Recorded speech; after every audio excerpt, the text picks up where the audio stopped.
खानदानी लुटेरों की कोशिश होगी बेकार। अब की बार 400 पार।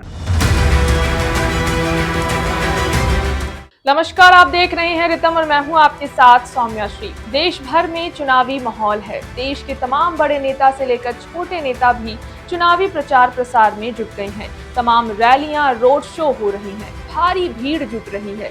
नेता अभिवादन कर रहे हैं, जनता उनका स्वागत कर रही है। लेकिन क्या हो जब किसी चुनावी रैली में अचानक से बम फटने लग जाए? जाहिर सी बात है, भगदड़ मचेगी। लेकिन ऐसा नहीं हुआ था। आप देख रहे हैं किस्सा लोकतंत्र का, और आज के इस एपिसोड में हम बात करेंगे देश के पीएम नरेंद्र मोदी की एक चुनावी रैली के बारे में, जिसमें बम फटने लग गए थे, लेकिन फिर भी जनता पीएम मोदी के इंतजार में खड़ी रहती है। ये बात है साल 2013 की। 2014 में लोकसभा चुनाव होने वाले थे। भारतीय जनता पार्टी बहुत पहले से ही चुनाव प्रचार में जुट गई थी। उन्होंने ठान लिया था कि इस बार कांग्रेस पार्टी को हर हाल में हराना है। इसमें उन्हें कामयाबी भी मिली थी। पीएम फेस के रूप में पार्टी ने नरेंद्र मोदी का चेहरा आगे रखा था।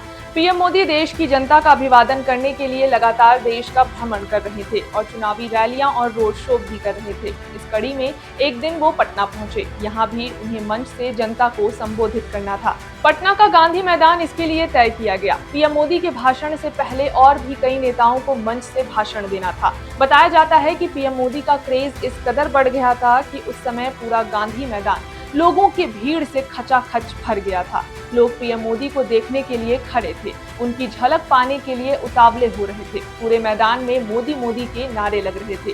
कारण था कि पीएम मोदी का आगमन गांधी मैदान में होने ही वाला था। लेकिन उससे पहले कुछ ऐसा हो गया कि सबका ध्यान उस ओर चला गया। दैनिक जागरण की एक रिपोर्ट के मुताबिक गांधी मैदान में सबसे पीछे की ओर अचानक से धुआं उठने लगता है, बम फटने की आवाज आने लगती है, लेकिन भीड़ टस से मस नहीं होती है। कारण था कि उन्हें पीएम मोदी का भाषण सुनना था। वहां मौजूद लोगों को लगा कि पीएम मोदी के क्रेज में लोग पटाखे फोड़ रहे हैं।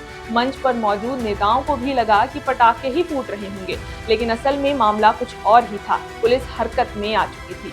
दैनिक जागरण की रिपोर्ट के मुताबिक पटना पुलिस को ये खबर मिली कि गांधी मैदान में कुछ आतंकवादी गतिविधियां हो सकती हैं। पुलिस अलर्ट मोड में आ गई। जानकारी के मुताबिक उसी समय पटना के रेलवे स्टेशन पर एक जोरदार धमाका हुआ। बताया जाता है कि आतंकवादी ने गांधी मैदान और पटना की भीड़ भाड़ वाले इलाकों में बम लगा दिया था। आतंकवादी की प्लानिंग थी कि पीएम मोदी के भाषण के समय या उसके बाद बम फोड़े जाएंगे, और उसी सिलसिले में वो बम में टाइम सेट कर रहे थे। लेकिन उस समय गलती से एक बम फट गया। आतंकवादी के एक गुट में से एक व्यक्ति घायल हो गया था। जानकारी के मुताबिक आतंकवादियों की प्लानिंग थी कि उस पूरे दिन पटना के अलग अलग इलाकों में बम फोड़े जाएंगे। गांधी मैदान में कुल 5 बम लगे हुए थे। वहीं पटना रेलवे स्टेशन के बाथरूम में भी बम लगाने की प्लानिंग थी, लेकिन आतंकवादी के मंसूबे को पुलिस ने पूरा नहीं होने दिया। 8 में से 5 बम फट चुके थे, लेकिन कोई भी जान माल का नुकसान नहीं हुआ था। वहीं गांधी मैदान में बनाए गए मंच पर भाजपा नेता शहनवाज हुसैन ने पूरी भीड़ को काबू कर रखा था। मैदान में आगे खड़ी जनता उन्हें सुन रही थी और साथ ही पीएम मोदी के आने का वेट कर रही थी। वहीं मैदान के बहुत पीछे बम फट रहे थे।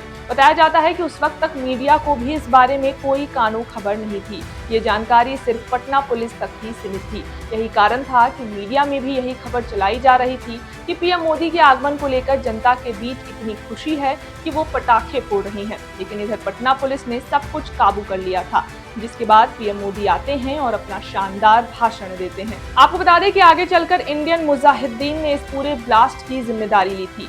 साल 2021 में कुल 9 आतंकियों को इस पूरे मामले में सजा सुनाई गई थी, जिसमें 4 लोगों को फांसी, 2 को उम्र कैद की सजा सुनाई गई। आज के इस एपिसोड में बस इतना ही। ऐसे ही राजनीतिक किस्से कहानियां जानने के लिए देखते रहें किस्सा लोकतंत्र का। धन्यवाद।